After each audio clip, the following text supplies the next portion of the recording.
Feature Friday. The freshest. The impact, the effect it has on, I don't know, like that type of singing. Very rarely do you have singing that has a unique type of feeling. Like opera seems to have that feeling, that effect on people consistently. Especially the greatest to ever do it. It has this sort of I don't know. It's a moment of disconnect, but also connection with something else. It's like this. It taps into like a higher power. But we were talking about this earlier, because I heard Joe Rogan talk about it in his podcast, where he mentioned the idea of good comedy doesn't come. You don't write good comedy; it comes to you. So it's like this idea of the muse, or a higher power, or whatever you'd like to call it, of creative power, right? And when you listen, I feel like only if you create do you kind of understand that concept, that you're just like some sort of receptor, and you're not the creator of the signal. You're simply a receptor of the signal that comes to you at the moment, right time, whatever. But when you experience moments like those, especially if you're there live, or even this bizarre experience that we have, and you're watching us watch it, and we're watching something, it's still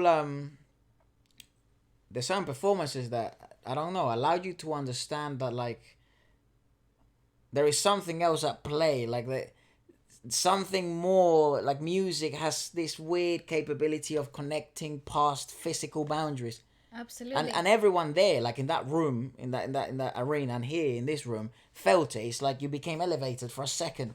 It's so bizarre, the effect it has on your body, and those vibrations and sound waves, what they cause in your brain, and they change your state, mental and emotionally. Yeah. It's very bizarre. Like it's very, very peculiar, and I find that it's probably, opera is probably one of those genres.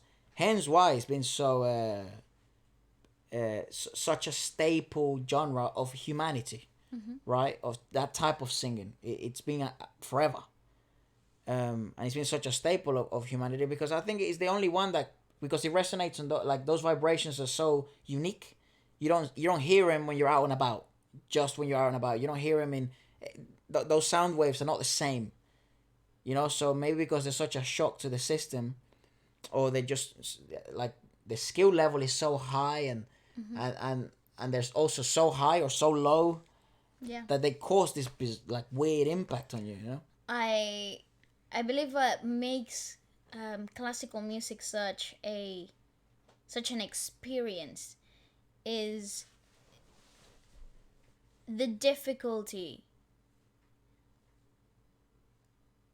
and skills required that it needs, like what it demands from the human body.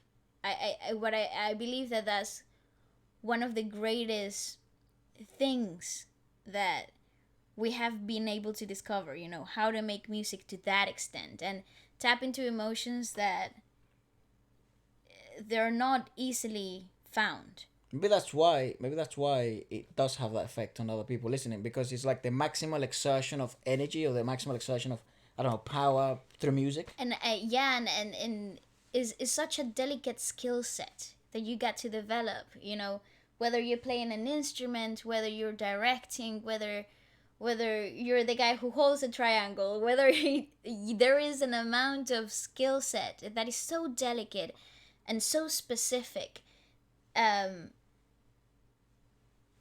it is never done in a half matter to a mediocre standard. There is not a mediocre standard. So you either have to go through the whole journey and finish it until you get to this place, Yeah, like that's one of those. or there is no middle grounds. One of those genres that you can't really half ask, can you? No, you either no, do no. it or you don't. Absolutely, and I think that's what makes it such an experience, such a I don't know, groundbreaking scientific feel to it all. Like I think that's when classical music to me it's like an expression of science and magic coming together. You know, it's like mathematicians and magicians came into one room and decided to make a magic potion, and this was it.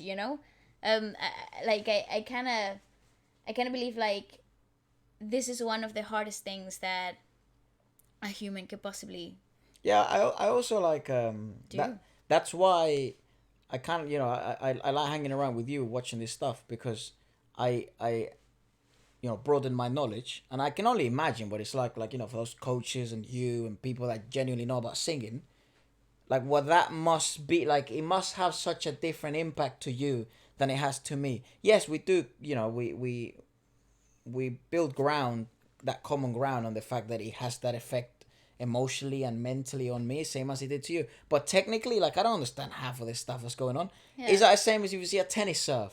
That's my type of art. Like when I see Federer serve, that's like that's a painting. You know what I mean? It's smooth, yeah, but the amount of technical stuff, Yeah, of the course. normal eye doesn't see that. It just sees a fucking fluffy yellow ball being hit over a net. Yeah. And other people might see just a guy singing really loudly. You know, but That's that's what true. I mean, is that's why I enjoy doing this type of stuff as well, because it lets me then understand a bit deeper, and if I understand it deeper, it also hits me deeper. So Absolutely. it's very enjoyable. Let us know if you'd like us to watch more like this type of stuff, because I love learning. I mean, Dimash is someone that we've covered plenty of the channel, and we will keep covering. Lara Fabian, she's also bloody outrageous. And now I would love to dive deeper into Pavarotti, and sort of going, yeah, back in time. Yeah, definitely. I agree.